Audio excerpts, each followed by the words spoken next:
Flowisdom presents The Alchemist by Paulo Coelho. Book Summary. The Alchemist. Overview. The Alchemist is a story that inspires and encourages one to chase their dreams. It is a story about a boy named Santiago and his recurring dream about a hidden treasure in the Egyptian pyramids. An old woman tells Santiago that this dream is prophetic and that he must follow its instructions, and asks him to go to Egypt. A strange, magical old man named Melchizedek, who claims to be the king of Salem, tells Santiago that it is his personal legend to journey to the pyramids. Melchizedek convinces Santiago to sell his flock and set off to Tangier. When Santiago arrives in Tangier, a thief robs him, forcing him to find work with a local crystal merchant. The merchant teaches Santiago several lessons, and Santiago makes improvements that reward him favorably. After working for nearly 11 months, he joins a caravan crossing the Sahara Desert toward Egypt and meets an Englishman who wants to learn the secrets of alchemy from a powerful 200-year-old alchemist. He eventually reaches the Oasis of Al-Fayoum, and there Santiago meets an Arab girl named Fatima and falls in love with her instantly. While wandering through the oasis, Santiago sees two hawks fighting in the sky, which represents an omen about an enemy attack on the oasis. He warns the tribal chieftains of the attack, and as a result, Al-Fayoum successfully defends itself against the assault. The alchemist gets word of Santiago's vision and invites Santiago on a trip into the desert, during which he teaches Santiago of the importance of listening to his heart and pursuing his personal legend. He convinces Santiago to leave Fatima and the caravan for the time to finish his journey to the pyramids. He offers to accompany Santiago on the next phase of his trip. Santiago arrives at the Egyptian pyramids and begins to dig. He finds nothing buried in the ground and is beaten up by two thieves. After he tells them of his dream, though, one of the thieves recounts his own dream about a buried treasure in the sacristy of an abandoned church. Returning to Andalusia, Santiago goes back to the church where he dreamed of the treasure near the pyramids. He digs where he slept, beneath a sycamore tree, and there it is Santiago's treasure, a chest of jewels and gold. The Dream Interpreter. A shepherd boy named Santiago lives in the beautiful town of Andalusia. He sleeps in an abandoned church where he has a recurring dream involving the site of pyramids. He is excited about an upcoming trip to a town where he had been the previous year, as he had met a girl he fell in love with. She is the daughter of a merchant who buys wool from him, a man with trust issues who demands Santiago shear his sheep in front of him to avoid any fraud. On his way to see the merchant and his daughter, Santiago visits the village of Tarifa. There he meets an old woman who interprets dreams. Santiago shares his recurring dream with the old woman. She agrees to interpret the dream if only Santiago shares 1/10 of any treasure he finds. The woman tells Santiago that dreams are the language of the world and he should travel to Egypt to find the treasure. Santiago is not very convinced by the woman's explanation and leaves her house. Melchizedek. One day, while reading a book, Santiago runs into an old man who seems to possess magical qualities. Though this old man is strange, he seems wise to Santiago. The old man introduces himself as Melchizedek, the king of Salem. Melchizedek explains the concept of personal legend, which is the personal fulfillment everyone is bound to pursue. He defines it as what you have always wanted to accomplish. Everyone, when they are young, knows what their personal legend is. He says that a person's real responsibility is to realize his or her personal legend. Melchizedek concludes that when you want something, all the universe conspires in helping you to achieve it. Melchizedek and Santiago decide to meet at the same time the next day. Melchizedek tells Santiago that the treasure is in Egypt, near the pyramids, and that he can find it by following the omens. He gives Santiago 2 stones called Urim and Thummim to consult if he ever needs help interpreting the omens. He says the black stone stands for yes and the white stone for no, advising Santiago to rely on the stones when he can't read the omens. The king asks him to sell his sheep so that he can travel to Egypt and bids him farewell. The Crystal Merchant. On arrival in Africa, a man pretending to assist Santiago by taking him to the pyramids robs him of all the money that Santiago had made from selling his sheep. This forces Santiago to take up employment to survive.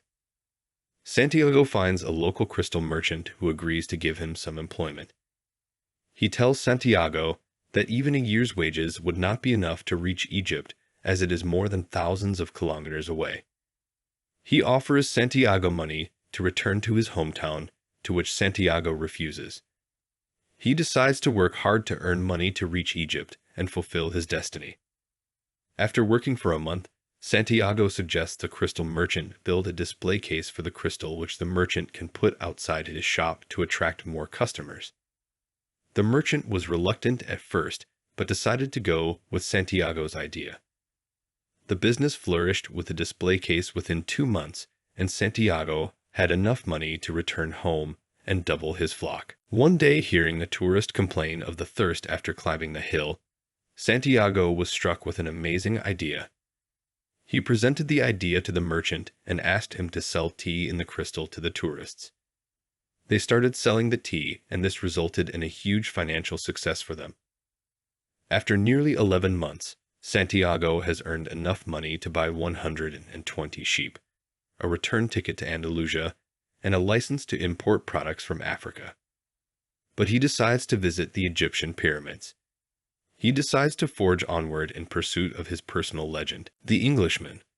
Santiago hears that the most effective way to travel through the Saharan desert is to travel with a caravan. This is due to the dangers of wars that are being fought in the region. He ends up joining a caravan. In the caravan, he meets an Englishman in search of an Arab alchemist who lives by the Oasis near the pyramids. He hopes to travel through the Sahara Desert to the Al-Fayoum Oasis on the way there, reportedly the home of a 200-year-old alchemist who can turn any metal into gold. Santiago shows Urim and Thummim to the Englishman. He is surprised when the Englishman shouts their names. The Englishman tells Santiago that the stones aren't valuable, then removes 2 identical stones from his own pocket. Santiago tells him that the stones came from a king, a fact which the Englishman is not surprised to learn. It was shepherds who were the first to recognize a king that the rest of the world refused to acknowledge, he says. The Oasis. One morning, Santiago awakens to see rows of date palms stretching across the entire desert. The caravan has reached the oasis. The camel driver tells Santiago that an oasis is considered neutral territory because it is populated mostly by women and children. Wars are simmering in the desert, so the caravan remains at the oasis for the time being. Santiago decides to help the Englishman find the alchemist. Their source of information is Fatima, a girl he meets as she is collecting water from the well and with whom he promptly falls in love. He proposes to marry her. Fatima promises to marry Santiago only if he completes his journey. One day, when Santiago was wandering through the desert, he saw 2 hawks flying in the sky. Santiago relates it to the omen when one hawk attacks another. Santiago envisions an army attacking the oasis. Santiago tells the chieftains of his vision and warns the tribal chieftains of the attack, and as a result, Al-Fayoum successfully defends itself against the assault. The next day, Santiago is presented with 50 pieces of gold and asked to be the counselor of the oasis. The Alchemist. Walking back to his tent, Santiago encounters a black-garbed horseman. He reveals himself to be the alchemist. He got the message about Santiago's vision and wanted to meet him. The alchemist said that the wind told him Santiago was coming and would need help. The alchemist tells Santiago not to think about what he's leaving behind, explaining that everything is written in the soul of the world, and there it will stay forever. Santiago chooses not to accept the offer of the tribal chieftain. He wanted to accompany the alchemist ride across the desert. The 2 men set out the next night. Santiago and the alchemist continue silently to cross the desert towards the pyramids. The alchemist shares much of his wisdom about the soul of the world on the way. However, they're soon captured by another group of warriors in the desert and are taken to the military camp. The alchemist says that they are just simple travelers and introduces Santiago as an alchemist, saying he understands the forces of nature, and he wants to show you his extraordinary powers. The tribal commander says that he wants to see Santiago perform alchemy. The alchemist answers that in 3 days, Santiago will transform himself into the wind. If he can't do so, we humbly offer you our lives for the honor of your tribe, says the alchemist. Santiago's test.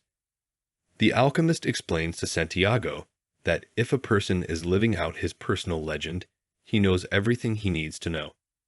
There is only one thing that makes a dream impossible to achieve: the fear of failure. On the day of the test, Santiago brings the tribal chief to the cliff to demonstrate his hidden powers. At the cliff, Santiago realizes that the soul of the world is the soul of the god, which indeed was his own soul. Being acquainted with the soul of the world, Santiago transforms himself into the mightiest wind. This scares the captors, who promptly free them both. They continue their journey and make it to a monastery, where the alchemist turns some lead into gold and divides it. Then the alchemist leaves Santiago in the desert, telling him, no matter what he does, every person on earth plays a central role in the history of the world. And normally he doesn't know it. The pyramids. Santiago rides his horse through the desert for hours. Finally, Santiago's heart whispers to him, be aware of the place where you are brought to tears. That's where I am, and that's where your treasure is. He sees the pyramids in front of him. He starts digging into the place he dreamt about finding his treasure. Santiago digs through the night, but finds nothing. Some thieves catch Santiago digging and assume he is hiding something. They rob him of the gold the alchemist gave him and beat him up badly. Santiago screams at them that he is only looking for treasure because he dreamed about a buried treasure at the Egyptian pyramids. One of the thieves tells Santiago that he had a recurring dream about a buried treasure. The thief said, in my dream, there was a sycamore growing out of the ruins of the sacristy, and I was told that, if I dug at the roots of the sycamore, I would find a hidden treasure. But I am not so stupid as to cross an entire desert just because of a recurrent dream. After the thieves depart, Santiago sits up and starts laughing. He knows where the hidden treasure is buried. He returns to Spain to find a chest of jewels and gold buried under the tree and plans to return with it to Al Fayoum, where he will reunite with Fatima, who awaits him. Quotes, and when you want something, all the universe conspires in helping you to achieve it. It's the possibility of having a dream come true that makes life interesting. People are capable, at any time in their lives, of doing what they dream of. I don't live in either my past or my future. I'm interested only in the present. If you can concentrate always on the present, you'll be a happy man. Life will be a party for you, a grand festival, because life is the moment we're living now. There is only one thing that makes a dream impossible to achieve: the fear of failure. When we love, we always strive to become better than we are. When we strive to become better than we are, everything around us becomes better too. Tell your heart that the fear of suffering is worse than the suffering itself, and that no heart has ever suffered when it goes in search of its dreams. There is only one way to learn. It's through action. Everything you need to know you have learned through your journey. What is the world's greatest lie? The little boy asks.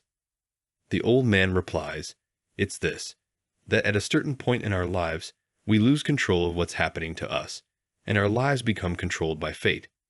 That's the world's greatest lie.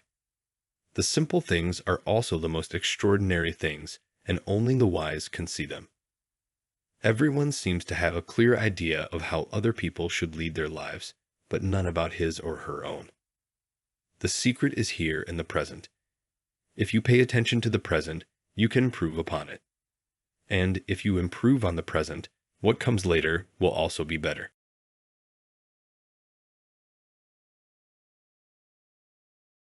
This was released from For the Sake of Education by Flow Wisdom. If the content was helpful, make sure to subscribe.